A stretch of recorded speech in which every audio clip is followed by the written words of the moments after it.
यदि कोई वासना है और कहीं आसक्ति है कहीं भी, तो आना पड़ेगा। भरत जी चक्रवर्ती सम्राट पद त्याग कर, अपनी रानी, अपने पुत्रों को त्याग कर गंडकी नदी के किनारे भगवान की प्राप्ति के लिए भजन किए। तो एक दिन गंडकी नदी में खड़े सूर्य भगवान को अर्घ दे रहे थे, इतने में एक गर्भवती हिरणी जो बिल्कुल महीने पूरे हो चुके थे, वो पानी पीने आई।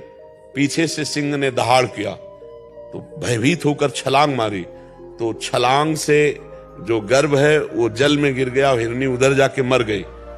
परम दयालु भरत जी ने देखा कि उसकी मां तो मर गई, अब इसको पालेगा कौन, और वो बह के जा रहा था, दौड़ के कूद कर बच्चे को हृदय से लगाया। ऐसा हर सहृदय पुरुष को करना ही चाहिए। अब उसको अपने झोपड़ी में ले गए और 3 दिन 4 दिन रखना चाहिए, इसके बाद छोड़ देना चाहिए, क्योंकि वो बहुत चंचल, बहुत जल्दी समर्थ हो जाता है, वो अपने झुंड में मिल जाता है। लेकिन आपकी आसक्ति हो गई, आपने उसे छोड़ा ही नहीं। तो जब मरने का समय आया ना, तो हिरन का चिंतन हुआ, तो पैदा हुए हिरन बन करके।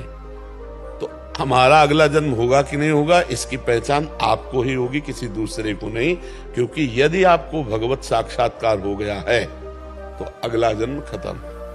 और यदि कहीं आसक्ति है, वस्तु, व्यक्ति, स्थान में, लेना देना, कहीं भी आसक्ति है, तो आना पड़ेगा, इस जगत में आना पड़ेगा। इसीलिए कबीरा खड़ा बाजार में, सबसे पूछे खैर, ना काहू से दोस्ती और ना काहू से बैर।